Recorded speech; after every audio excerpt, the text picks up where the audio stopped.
Di Amerika ada seorang pendeta yang sangat terkenal namanya Paul Washer. Saya mendengar nama dia, mulai memperhatikan dia. Saya tidak pernah kenal dia. Saya mulai mau tahu siapa ini.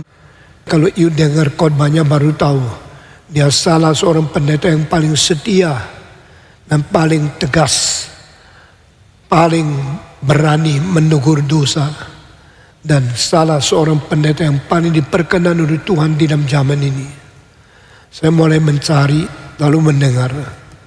Di dalam khotbah dia yang paling terkenal, judulnya adalah The Shocking Truth from Jesus. Satu kebenaran yang menggetarkan manusia dari Yesus Kristus. Lalu saya mulai mendengar, memperhatikan. Benar-benar lain sama pendeta lain. Pendeta ini adalah pendeta yang suka mengabari Injil. Dan dia pernah meninggalkan Amerika, pergi ke Amerika Selatan, menjadi missionary di negara Venezuela. Kira-kira kalau tidak salah 7 tahun. Dan di situ memberitakan Injil, mengabarkan Injil. Dan dia kira Amerika sudah hebat Kristennya. Venezuela negara yang terbelakang, miskin, tidak tahu banyak tentang Kristen. Tidak sangka sebelum dia pulang ke Amerika, dia mendengar seorang Kristen Venezuela mengatakan, "You American missionaries, we thank you for coming here to preach gospel to us. Now may I show you one thing probably you don't agree. You American theology is 3,000 miles wide, but only 2 inches thick." Orang Amerika mengerti teologi begitu luas. Luasnya sampai 3.000 mil. 3.000 mil itu 4.850 kilometer. Sama seperti dari San Francisco sampai New York. Timur sampai barat. Seluruh Amerika. 5.000 kilometer lebarnya.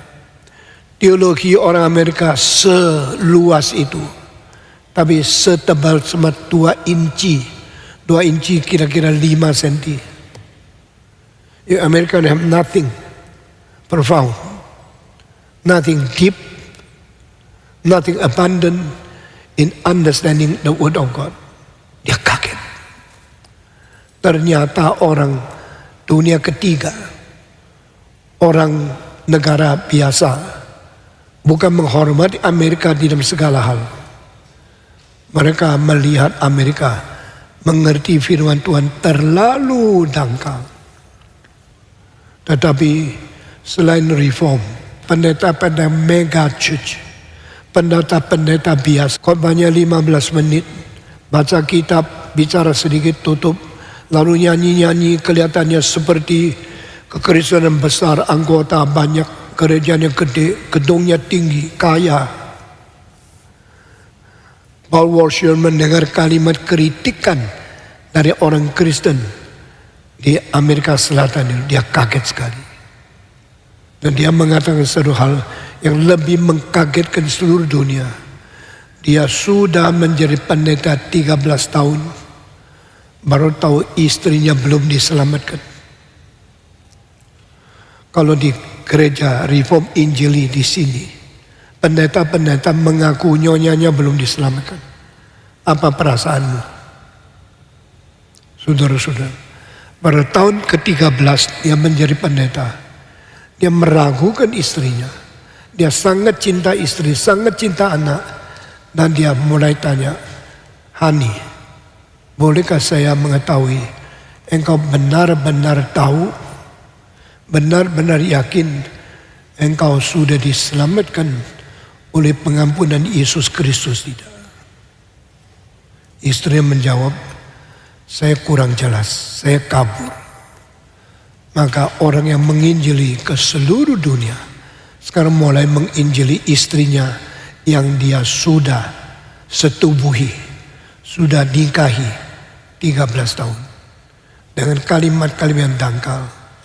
Akhirnya istrinya menangis, mengaku dosa, bertobat, dan menerima Tuhan Yesus menjadi orang Kristen yang sejati.